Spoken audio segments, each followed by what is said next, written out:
ओम नमः सिद्धेभ्यः।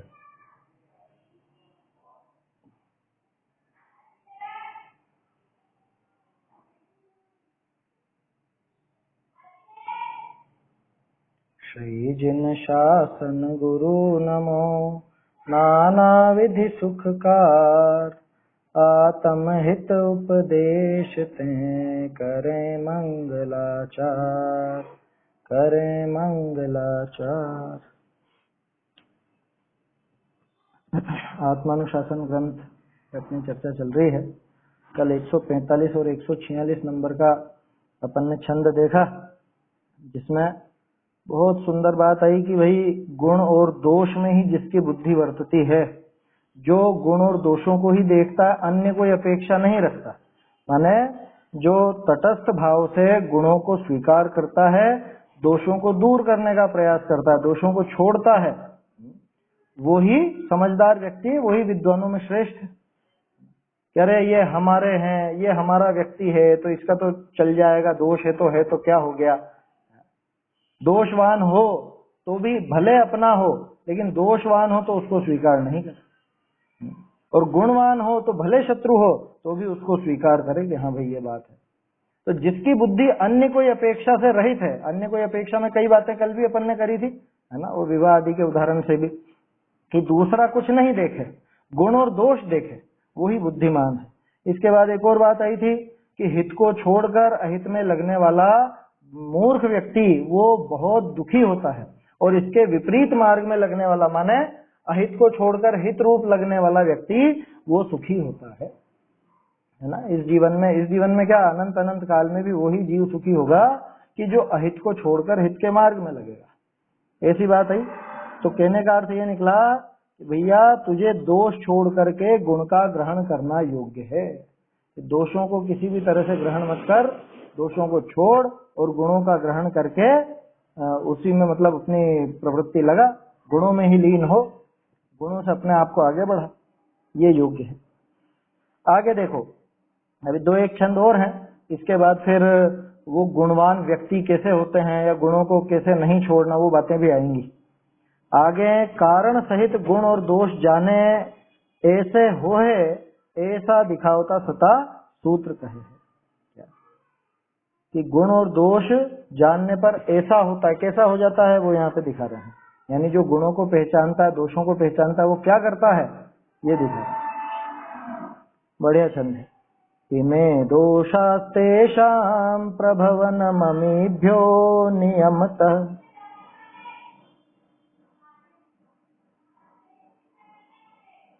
गुणाश्चैते तेषामपि भवनमेतेभ्य इति यः।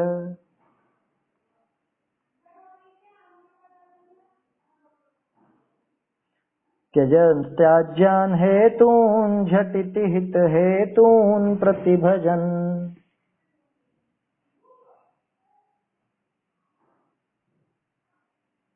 सविद्वान् सद्वृत्त सहि सहि निधि सौख्य यशसो।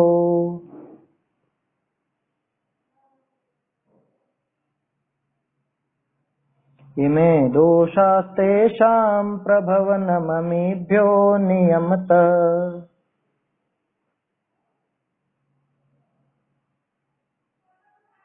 गुणाश्चैते तेषामपि भवनमेतेभ्य इति यः।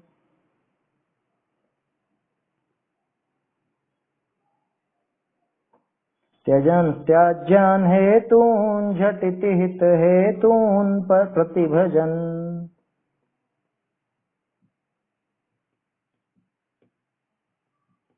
सविद्वान् सद्वृत्त सहि सहि निधि सौख्य यशसो।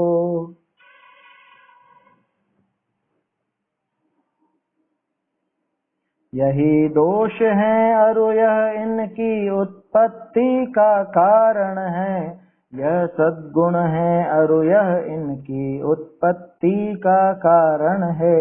यह विचार जो त्याज्य हेतु को तजे, शीघ्र हित हेतु भजे, सच्चरित्र विद्वान वही सुख यश निधि का घर है। बहुत सीधा छंद है ना। इसका अर्थ अपन देखेंगे ना, शब्दार्थ, जिसमें काफी समझ में आ जाएगा। इमे दोषा, कि ये तो दोष हैं, ठीक है। तेषाम प्रभवनम अमीभ्यो, और इनके द्वारा इनका प्रभवन होता है, माने इनके द्वारा ये दोष पैदा होते हैं। किनके द्वारा, कौन से दोष, ये लगा लो अपने अपने हिसाब से कि ये तो दोष हैं। कौन से दोष हैं? कि मिथ्या दर्शन, मिथ्या ज्ञान, मिथ्या चारित्र आदि दोष हैं।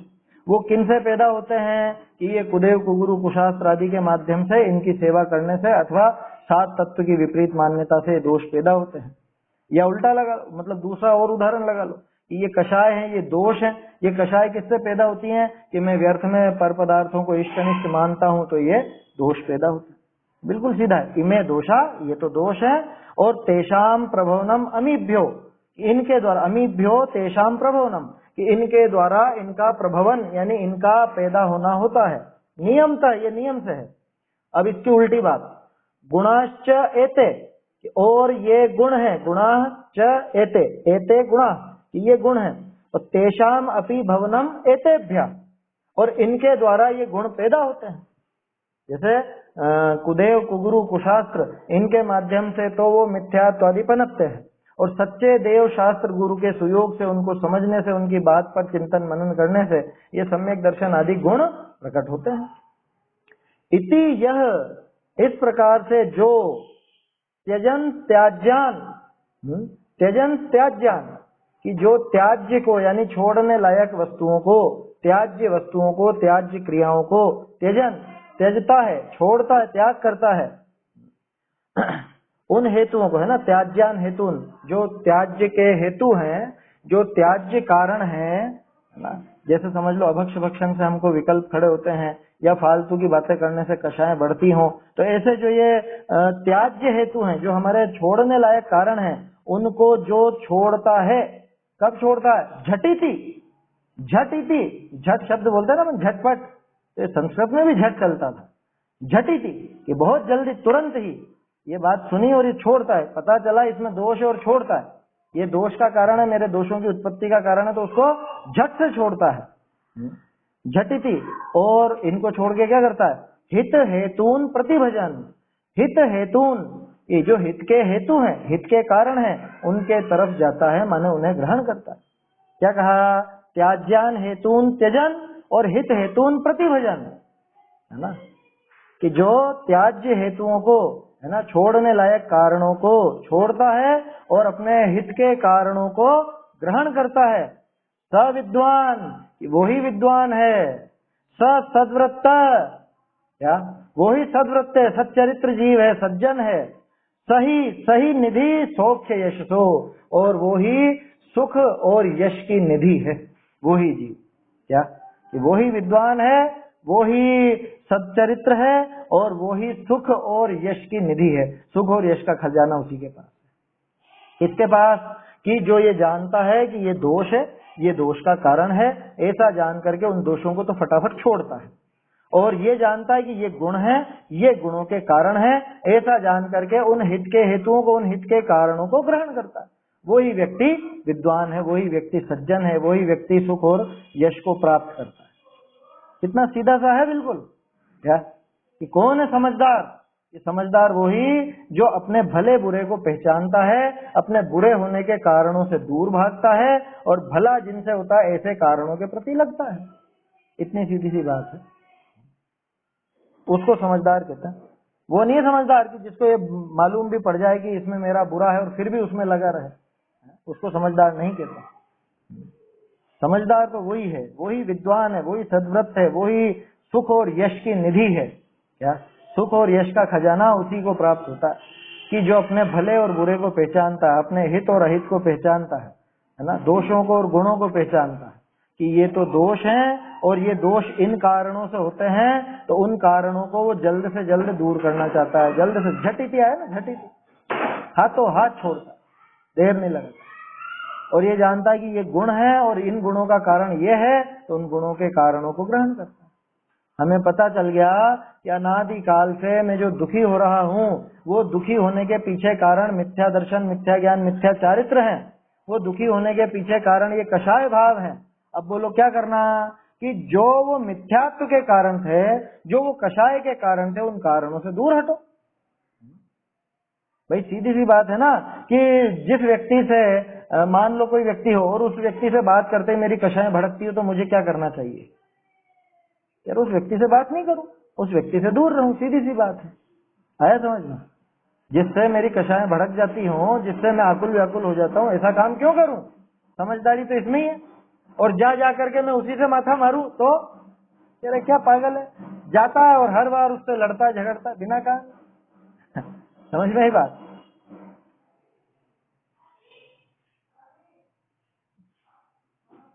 देखिए, हाँ, तो क्या कहा यहाँ कि वास्तव में बुद्धिमान व्यक्ति तो वही है कि जो ये जानता है कि ये तो गुण है और ये दोष है।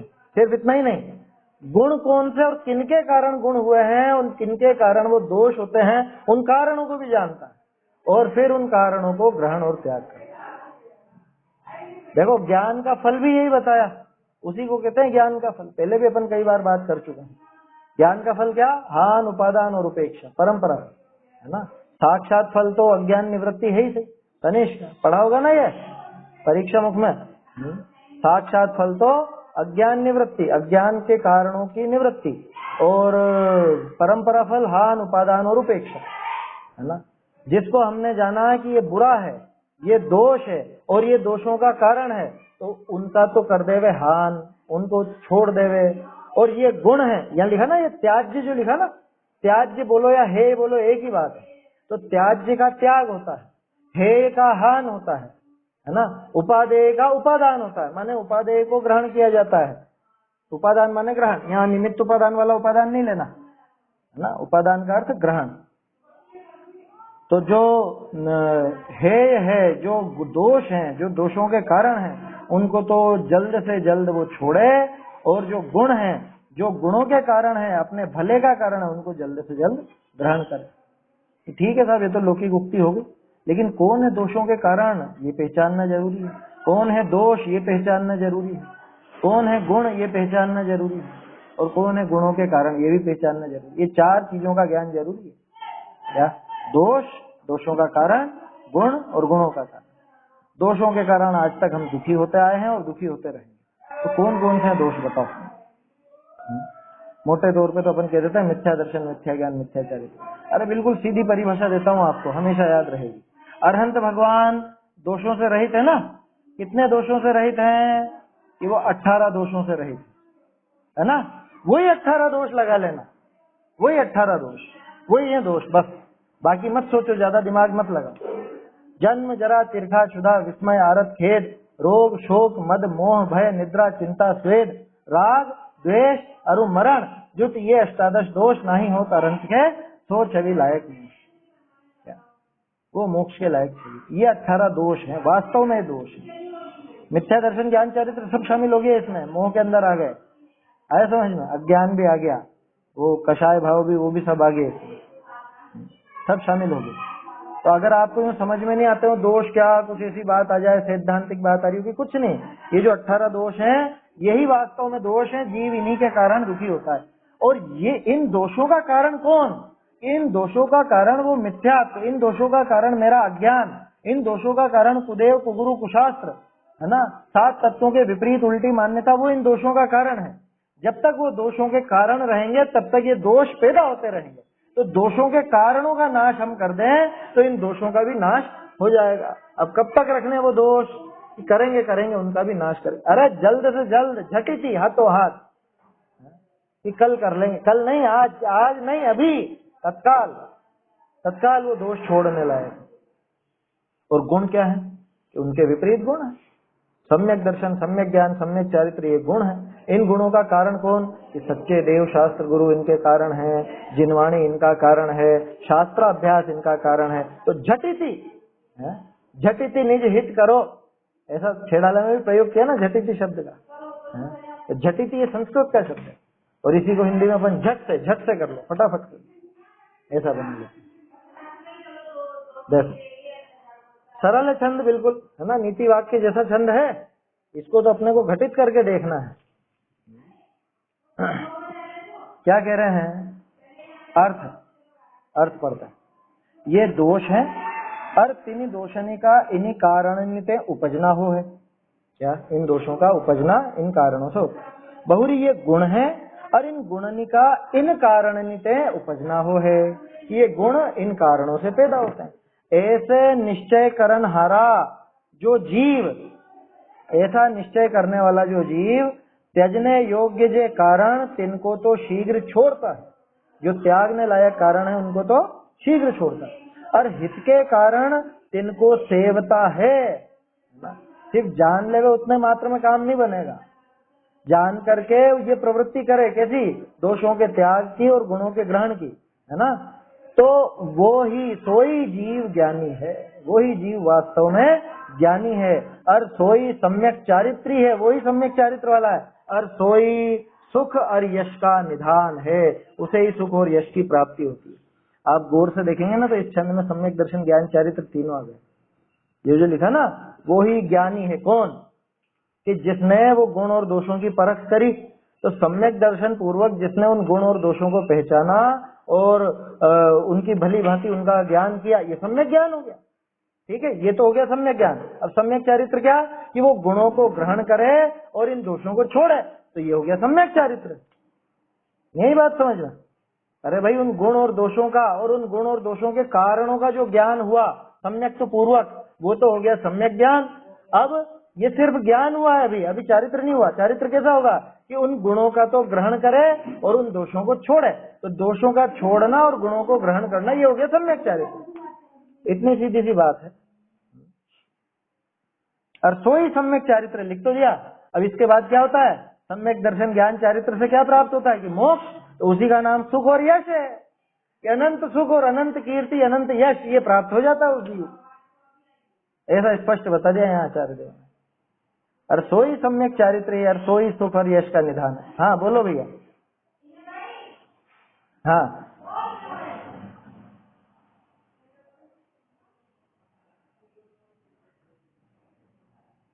कैसे छूटेगा? सम्यक दर्शन हुए बिना वास्तव में दोष छूटते नहीं है। वो कोरे विकल्प जरूर कर लेते हैं अपन, लेकिन वो भाई असली दोष ही तो मिथ्यात्व है ना, उसके जाए बिना दूसरा दोष कैसे जाए? कौन से दोष का आप उदाहरण लो, उससे अपन बात करते हैं। कौन से दोष के बारे में आप कहना चाह रहे हैं? किसी भी?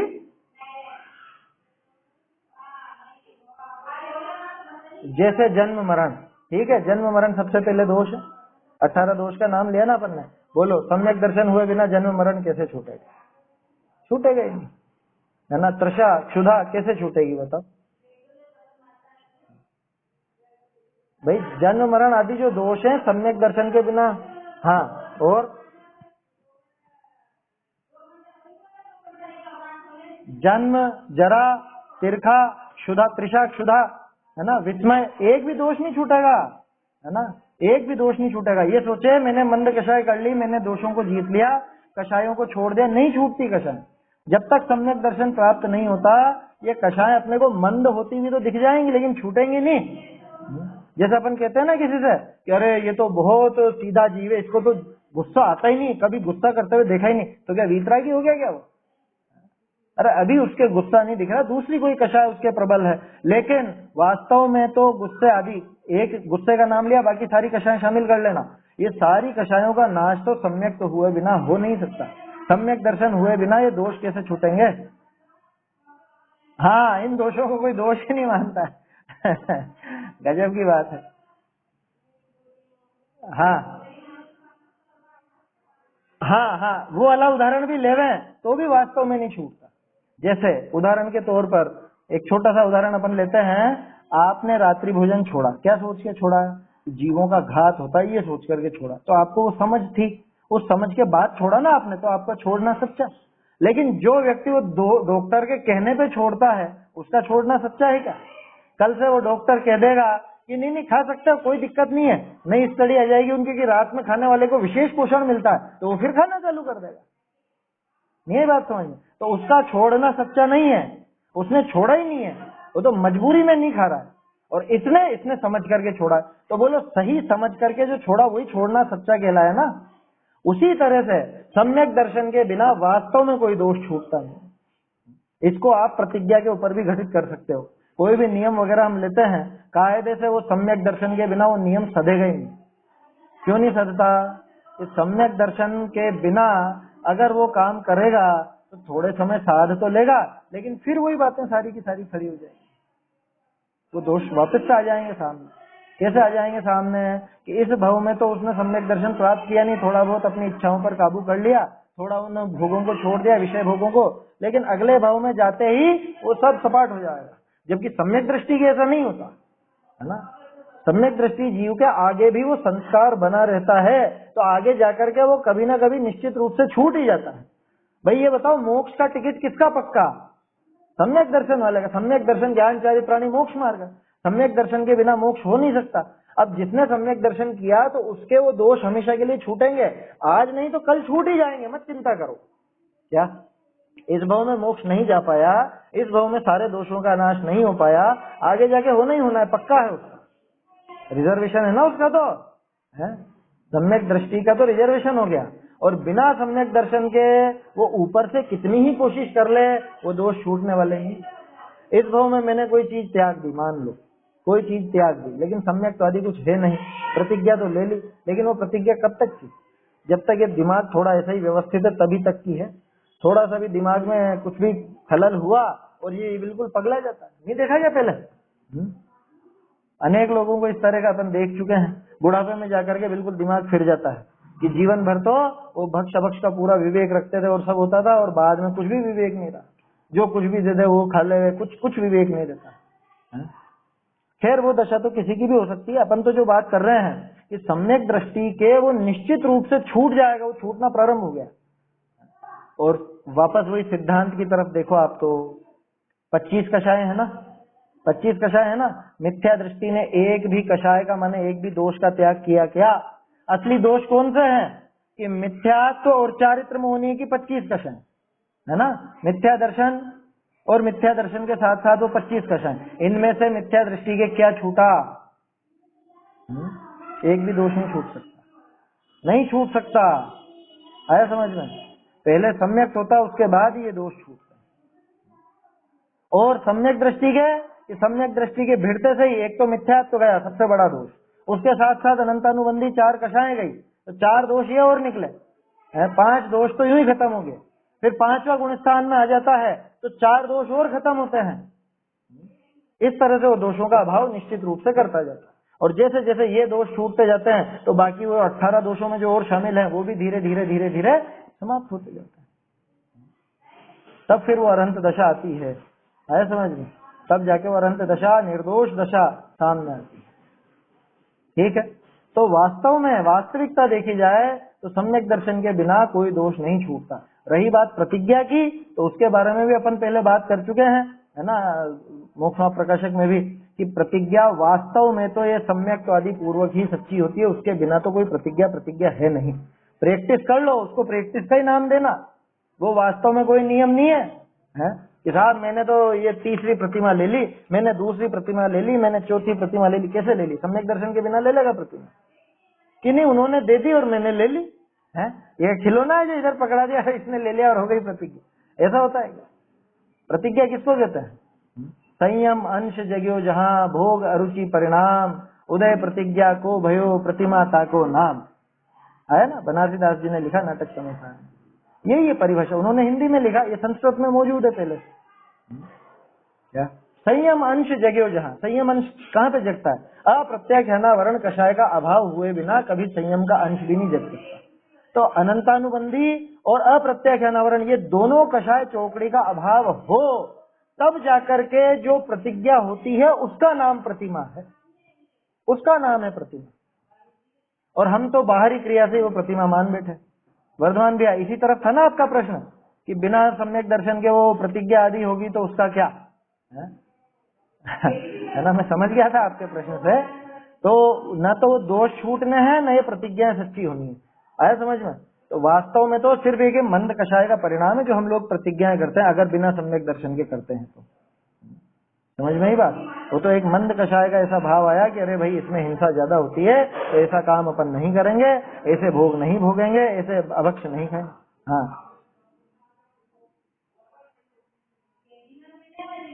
हाँ, मंद कषाय से ही बढ़ेगा, इसमें आप वो संतुष्टि का भाव आ रहा है कि मंद कषाय में बस हो गया काम। फिर तो मंद कषाय सम्यक दर्शन के पहले होगी, ये पक्की बात, लेकिन मंद कषाय का अर्थ सम्यक दर्शन नहीं ले लेना, है ना। बिना मंद कषाय के, बिना विशुद्धि के, विशुद्धि लब्धि है तो सही, विशुद्धि लब्धि उस मंद कषाय का नाम है। बिना विशुद्धि लब्धि के, बिना उस मंद कषाय के तो सम्यक दर्शन भी नहीं होगा, ये बात पक्की। लेकिन मंद कषाय मात्र से सम्यक दर्शन हो जाता है क्या? ये नहीं, उतने मात्र से नहीं होगा।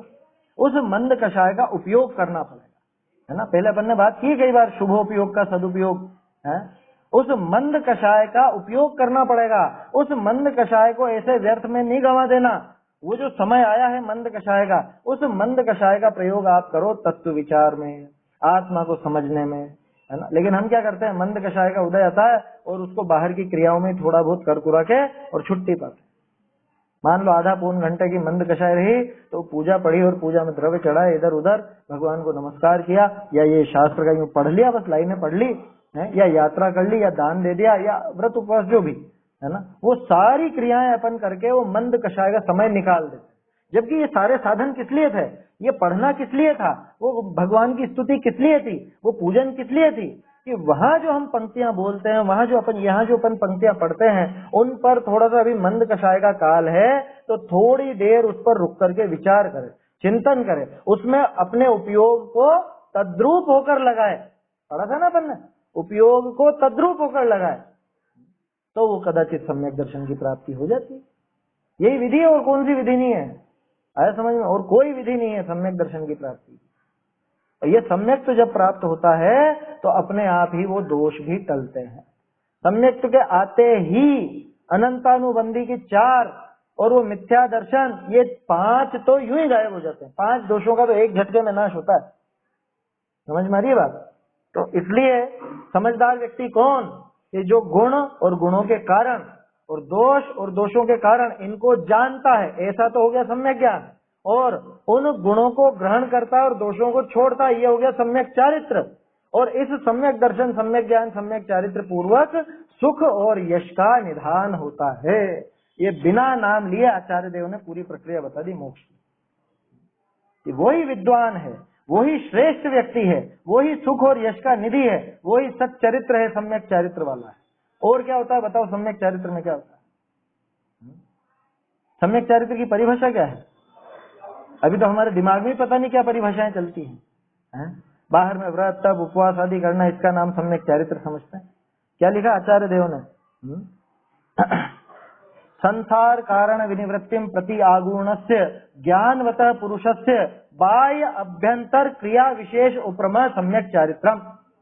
यह सर्वार्थ सिद्धि में है ना, पूज्यपाद देवनंदी आचार्य 1600 साल पहले लिखी हुई परिभाषा। ये सम्यक चारित्र की परिभाषा है। क्या कहा? संसार कारण विनिवृत्तिम प्रति आगुणस्य, कि जिसने संसार के कारणों की निवृत्ति के लिए कमर कस ली है। संसार के कारण कौन? कि मिथ्या दर्शन, मिथ्या ज्ञान, मिथ्या चारित्र, इन मिथ्यात्वादी जो दोषों की निवृत्ति के लिए जिसने कमर कस ली है, ऐसे जीव के बाह्य और अभ्यंतर दोनों प्रकार की क्रिया का उपरम हो जाना, विराम हो जाना, न बाहर से कुछ क्रिया दिखे न अंदर से कुछ क्रिया दिखे, उसका नाम सम्यक चारित्र। बोलो ये क्या बात हुई? न बाहर से कुछ न अंदर से कुछ क्रिया, कोई क्रिया नहीं हो रही। अरे यही असली क्रिया है। यहाँ आत्मलीनता हुई, वास्तव में वही सम्यक चारित्र है। जब आत्मलीनता होती है तब बाहर में शरीर की कोई क्रिया नजर नहीं आती, और अंदर में वो जो शुभ अशुभ भाव के विकल्प चला करते थे, वो शुभ अशुभ भाव के वो विकल्प, वो क्रिया भी नजर नहीं आती। यह है बाह्य क्रिया का और अभ्यंतर क्रिया का उपरम। इसको कहते हैं विराम, विश्राम। क्या बाह्य क्रिया भी नहीं होगी, अंतरंग क्रिया भी नहीं होगी। यहाँ पे क्रिया का अर्थ वो विकल्प अथवा वो शरीर की क्रिया, वैसा लगाना है ना। कौन सी क्रिया होगी? कि आत्मलीनता की क्रिया होगी। तो जहां ऐसा काम होता है वास्तव में वो ही सम्यक चारित्र है। मेरे मन की परिभाषा नहीं है, सर्वार्थ सिद्धि पढ़ लेना, पहले ही सूत्र की टीका में है। ये कि ये शब्द मिलेंगे आपको अलग से नहीं बोल रहा हूँ ना, ये तो हम लोगों ने पढ़े हैं, शास्त्री करी है, इस वजह से ये चीजें ध्यान रह जाती हैं कुछ कुछ। तनिष्क, मुदित, ये याद करना परिभाषा। किसको कहते हैं सम्यक चारित्र? तो संसार कारण विनिवृत्तिम प्रति आगुणस्य, आगुण माने कमर कसा हुआ, क्या? आगुणस्य ज्ञानवतः, मिथ्या दृष्टि नहीं, अज्ञानी नहीं, ज्ञान पूर्वक नहीं तो लग जाए कुछ भी बिना जाने और बिना समझे कुछ भी क्रिया करना है। इसलिए आचार्य देव एक एक शब्द तोल तोल के रखते हैं। संसार कारण विनिवृत्ति प्रति आगुणस्य ज्ञानवतः पुरुषस्य, ये ज्ञानवान पुरुष के, ज्ञानी जीव के बाह्य अभ्यंतर क्रिया विशेष उपरम सम्यक चारित्रम, इसका नाम है सम्यक चारित्र, उसे कहते हैं चारित्र। और हमने तो सोच रखा है बाहर में ऐसा कर लिया वैसा कर लिया, ये चारित्र है। आचार्य देव कह रहे तेरी बाहर की क्रिया सब छूट जाएगी चारित्र में, अंतरंग में वो विकल्प तक छूट जाएंगे, तब जाके वो सम्यक चारित्र होता है। स्वरूपे चरणम चारित्रम, ऐसी भी परिभाषा थी, है ना। और चारित्रम खलु धम्मो, वो तो देखा ही है अपन ने, उसमें क्या होता है, वो भी वही समत्व परिणाम। तो वहां पे वो बाह्य और अभ्यंतर दोनों क्रियाओं का रुकना हो गया ना। ये समझना चाहिए, सब चीजों को संतुलित होकर के व्यवस्थित रूप से अपन मिलान करके देखते हैं तो बिल्कुल साफ हो जाता है एकदम, आचार्य देव क्या कहना चाह रहे हैं साफ हो जाता है। और नहीं समझे, अपना पक्ष लेकर के बैठे रहे तो फिर तो ऐसे उल्टे सीधे अर्थ निकलते हैं। बोलो भैया।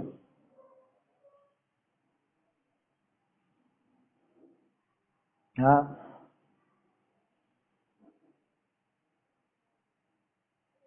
था ना, सम्यक चारित्र था, क्यों नहीं था। है, बिल्कुल है, आपकी बात सही है। आपने जो प्रश्न उठाया वो भी वाजिब है कि सम्यक चारित्र, जब आप कह रहे हो बाहर की क्रिया भी नहीं होगी, अंतर की क्रिया भी नहीं होगी, तो ग्रंथ लिखते समय सम्यक चारित्र था या नहीं। वो सम्यक चारित्र के प्रारंभ की बात है ना। वो जो परिभाषा अपन ने ली ना, सम्यक चारित्र, वहां प्रारंभ होता है और वो निश्चय चारित्र है। जो ग्रंथ लिखना या ग्रंथ लिखने का भाव, वो निश्चय चारित्र नहीं है। उसको क्या कहेंगे, उसको कहेंगे व्यवहार चारित्र। क्यों कि वो निश्चय चारित्र का सहचारी है ना। अपन जो पढ़ते हैं ना मोक्ष प्रकाशक में, निश्चय और व्यवहार की बात अभी आई चरणानुयोग में, तो उसको व्यवहार चारित्र कहेंगे। उस समय सच में देखा जाए तो निश्चय चारित्र उस समय नहीं बरत रहा। सम्यक चारित्र वाले तो हैं, लेकिन सम्यक चारित्र हमेशा बिल्कुल सामने दिखे ऐसा जरूरी नहीं है, क्योंकि मुनिराज अंतर मुहूर्त में आत्मलीन होते हैं और अंतर मुहूर्त बाद वो आत्मलीनता छूटती, छठा सातवां गुणस्थान चलता रहता है। तो जब छठे गुणस्थान में आते हैं तब शास्त्र लिखने का भाव आता है, लेकिन उस समय कोई मिथ्या दृष्टि नहीं हो गए, उस समय कोई मिथ्या चारित्र वाले नहीं हो गए। लेकिन सम्यक चारित्र चूंकि पहले प्रकट हो चुका है, और ये जो अभी का चारित्र नजर आ रहा है, ये जो शुभ अशुभ भाव नजर आ रहे हैं, अशुभ तो होते ही नहीं उनके, शुभ भाव नजर आ रहा है, शुभ भाव की जो क्रिया, ये ग्रंथ लिखना आदि ये नजर आ रही है, ये उस निश्चय चारित्र की विरोधी नहीं है, ये उसकी सहचारी है। इसलिए इसको भी अपन व्यवहार से चारित्र कह देते हैं, है ना। बाहर से उसको चारित्र नाम इसीलिए दिया जाता है। शरीर की क्रियाओं को व्यवहार से चारित्र नाम क्यों दिया, कल देखा तो था अपन ने, क्योंकि उनका उन भावों से संबंध है, तो ये व्यवहार चारित्र नाम पाता है। वास्तव में निश्चय चारित्र तो आत्मलीनता का ही नाम है। और ऐसा नहीं समझना कि जिस समय आत्मलीन नहीं है उस समय मिथ्या चारित्र हो गया, मिथ्या चारित्र नहीं हुआ है। साक्षात अभी सम्यक चारित्र नहीं है, साक्षात माने आत्मलीनता इस समय नहीं है, लेकिन कोई सम्यक चारित्र छूट नहीं गया। उसकी एक लिमिट होती है, टाइम लिमिट होती है ना। अरे इसको ऐसे समझ लीजिए, आप अपने मोबाइल का रिचार्ज कराते हैं, ठीक है, मान लो महीने भर का रिचार्ज कराया उदाहरण के तौर पर, तो महीने भर बात कर सकते हो, ये वैलिडिटी मिली ना। आपके बात करने की लिमिट कितनी है कि महीने भर बात कर सकते हो, लेकिन महीने भर बात करते ही रहते हो क्या? 24 घंटे फोन चालू रहता है क्या आपका कि नहीं रहता है? तो बात करने की वो जो वैलिडिटी है वो महीने भर की है। ठीक उसी तरह से यहाँ सम्यक चारित्र की वैलिडिटी होती है उनकी, कितनी कि मुनिराज की सम्यक चारित्र की वैलिडिटी अंतर मुहूर्त की, अंतर मुहूर्त के अंदर अंदर वो आत्मलीनता कर लेते हैं तो सम्यक चारित्र बना रहता है। आप भले बात नहीं करो, सिम का उपयोग नहीं करो, तो भी सिम चालू रहती है ना आपकी, है वो कितने दिन, 28 दिन, 56 दिन, 84 दिन का कितने का रिचार्ज होता है जो भी, तो उतने दिन वो वैलिडिटी बनी रहती है। ठीक उसी तरह से मुनिराज के चारित्र की, सम्यक चारित्र की वैलिडिटी है कितनी, अंतर मुहूर्त। 5वें गुण स्थान वाले के वो वैलिडिटी है 15 दिन, और जो चौथे गुणस्थान वाला है उसके वो वैलिडिटी है 6 महीने। इस काल के अंदर अंदर उनको आत्मलीन होना पड़ता है, निश्चय चारित्र पर आना पड़ता है, नहीं तो वो सम्यक चारित्र नहीं रह पाता, तब जाके छूटेगा सम्यक चारित्र, है ना। बाहरी क्रिया होने लग गई उतने मात्र से सम्यक चारित्र नहीं छूटता, उसको हम व्यवहार चारित्र नाम दे देंगे, ऐसा समझना, ठीक है ना। चलिए, तो ये यहाँ पे सम्यक दर्शन ज्ञान चारित्र की बात आ गई, गुण और दोष के माध्यम से, और मोक्ष की भी बात आ गई। भावार्थ पढ़ते हैं। विवेकी पुरुष हैं सो पहले दोष को और गुण को पहचाने। ये सबसे पहला काम क्या कि गुण और दोष को पहचानो। आया समझ में? सबसे पहले गुण और दोष को पहचानो। क्यों? क्योंकि बिन जाने ते दोष गुणन को कैसे तजिए गई, कि जानोगे नहीं तो कैसे छोड़ोगे और कैसे ग्रहण करोगे। इसलिए सबसे पहले तो दोष को और गुण को पहचानो। तहाँ विचार किए मिथ्यात्वादिक तो दोष भाषे। अगर विचार करे तो इसको लगेगा कि वास्तव में ये तो दोष है मेरा। ये जो कुदेवी देवताओं को मैं पूज लेता हूँ, ये जो मैं खोटे कार्य में लग जाता हूँ, है ना, खोटे शास्त्र को का अभ्यास कर लेता हूँ, खोटे गुरु को गुरु मान करके पूजने लग जाता हूँ, ये तो दोष है ना। जाते हैं यही आत्मा को दुखी करे हैं, ये ही आत्मा को दुखी करने वाले हैं। क्योंकि है ना, ये मिथ्या दर्शन, मिथ्या ज्ञान, मिथ्या चरित्र, ये कषाय भाव, यही वास्तव में आत्मा के दुख के कारण है। यही आत्म को दुख कारण आया समझ में? मैंने पलट दी लाइन, वहां पे तो यही आत्म को सुख कारण वाली बात थी, छेड़ाला में तो वो दूसरी जगह की। यही आत्म को दुख कारण कौन? ये मिथ्या दर्शन, मिथ्या ज्ञान, मिथ्या चरित्र आदि, ये आत्मा को दुख करने के कारण थे, दुखी करने के कारण थे। इसलिए ये तो दोष भाषित होता है। बहुरी सम्यक्त्वादि गुण भाषे, जाते हैं ये आत्मा को सुखी करे है, तथा सम्यक दर्शन आदि गुण भाषित होते हैं। अपने आप ही गुण लगने लग जाएंगे, वो अच्छे लगने लग जाएंगे। क्यों? कि जिन जीवों ने भी आज तक सम्यक दर्शन, ज्ञान, चरित्र प्राप्त किया, वो सारे के सारे जीव सुखी हो गए। हमने उनको हमेशा सुखी देखा, ऐसे बढ़िया हो गए वे जीव। इसलिए वास्तव में ये सम्यक दर्शन, ज्ञान, चरित्र ही सुख के कारण है, यही गुण है, ये आत्मा को सुखी करता है। बहुरी दोष के और गुण के जो कारण हैं, तिनको पहचाने लो। सिर्फ गुण और दोष को नहीं पहचाना, गुण और दोष के कारणों को भी पहचाने। क्योंकि जड़ से उखाड़ना है ना, पूरे ऊपर ऊपर से थोड़ा सफाई करनी है, जड़ मूल से नाश करो इन दोषों का। क्या कह रहे हैं? दोष के और गुण के जो कारण हैं, तिनको पहचाने, तहाँ विचार किए कुदेव, कुगुरु, कुशास्त्रादिक व विषयादिक सामग्री तो दोष के कारण भाषे।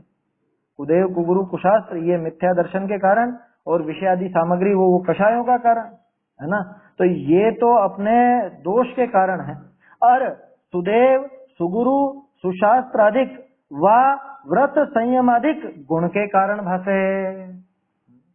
जो सम्यक दर्शन है, सम्यक ज्ञान है, सम्यक चरित्र आ गया ना यहाँ पे, सच्चे देव, सच्चे शास्त्र, सच्चे गुरु या व्रत संयम आदि, ये सब मिथ्या दर्शन आदि को और कषायों को घटाने के कारण है, माने ये गुण है। ये हमें मोक्ष मार्ग के कारण है, माने ये गुण है। आया समझ में? ये इनका विशेष गुण है। ऐसे निश्चय भय त्यजने योग्य जो दोष के कारण, तिनको त्यज, त्यागने योग्य जो दोषों के कारण है उनको त्यागता, दूर से छोड़ देता है। अरे ये तो देखो सरल सी बात हो गई, देवशास्त्र गुरु और कुदेव कुगुरु कुशास्त्र वाली। अपन तो छोटा सा उदाहरण ले बिल्कुल अपने प्रायोगिक जीवन का।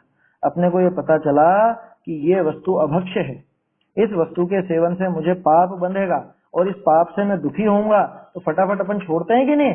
ये दोष भाषित हो गया कि इसकी वजह से दुखी होते हैं, है ना। क्यों? क्योंकि जीव दुखी क्यों? कि पाप के उदय में जीव दुखी है। पाप किसकी वजह से बना? अरे इसकी वजह से भी पाप बन रहा है, छोड़ो ये, है ना, इसके कारण को ही मिटाओ। उस पाप बंध के कारण का ही नाश कर दो, जिससे कि वो न तो पाप बंधेगा, न पाप का उदय आएगा, न वो प्रतिकूलता आएगी, न मैं दुखी होऊंगा। तो अपने आप ही उन दोषों के जो कारण है, उन दोषों के कारणों को अपन छोड़ते हैं। विपरीत प्रवृत्ति को अपन दूर से ही छोड़ते हैं। छोड़ना चाहिए, यही समझदारी है ना। जान करके भी नहीं छोड़े वो तो मूर्ख है ना। वो जो पाउच आते हैं ना गुटके, जर्दे के और वो सिगरेट के पैकेट, उन पे वो फोटो बना रहता है, कभी कभी रास्ते पर पड़े हुए दिख जाते हैं ना अपने को, चित्र बने हुए रहते हैं उस पर। काई के चित्र? कैंसर के, गाल का कैंसर का फोटो रहता है उस पर, और साफ लिखा होता है कि तंबाकू से कैंसर होता है। आजकल तो शायद ऐसा लिखते हैं कुछ कि तंबाकू से मरते हैं, पहले लिखते थे कैंसर होता है, अब तो लिखते तंबाकू से मौत होती है, ऐसा कुछ लिखा रहता है ना। अब अपने तो कभी हाथ में आया नहीं तो पढ़ के देखते। तो अब बोलो, जिसने वो जान लिया, अब जानने के बाद भी उसका सेवन करे तो समझदार है क्या? जानने के बाद भी उसका सेवन करता है तो निश्चित रूप से मूर्ख है। वो उसकी मूर्खता है, वो उसका जड़पना है, समझदारी नहीं है। और जिसको ये पता चला अरे इससे कैंसर होता है, तो एक झटके में छोड़ेगा कि नहीं छोड़ेगा? झटिति, झटिति शब्द आया था ना, त्यजन त्याज्यान झटिति, क्या उनको जल्द से जल्द झट से छोड़ देता है। ऐसे निश्चय भाई, किस चीज का निश्चय होने पर? गुण का, दोष का, गुणों के कारणों का और दोषों के कारणों का। ऐसा निश्चय होने पर त्यजने योग्य जे दोष के कारण तिनको त्यजे, और ग्रहण करने योग्य जे गुण के कारण तिनको ग्रहे। क्या? जो दोषों के कारण है छोड़ने लायक, उनको तो छोड़ता है, और जो ग्रहण करने लायक हैं गुणों के कारण, उनको ग्रहण करता है। तहाँ दोष गुण और तिनके कारण तिनका निश्चय करी जानना भया, सो तो सम्यक दर्शन सहित सम्यक ज्ञान है, कि वो तो सम्यक दर्शन के साथ में सम्यक ज्ञान है। और सर्व दोष का कारण छोड़ी गुण का ग्रहण करना तो सम्यक चारित्र। आ गई ना बात, जो अपन ने पहले ऊपर देखी थी।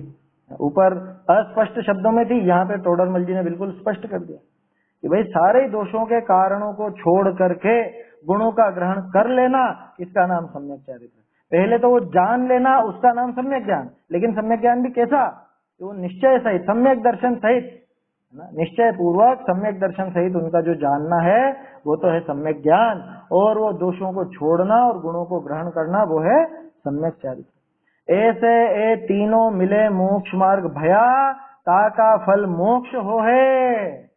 ये तीनों के मिलने पर मोक्ष मार्ग होता है, उसका फल मोक्ष है। मोक्ष मार्ग का फल ही तो है ना मोक्ष।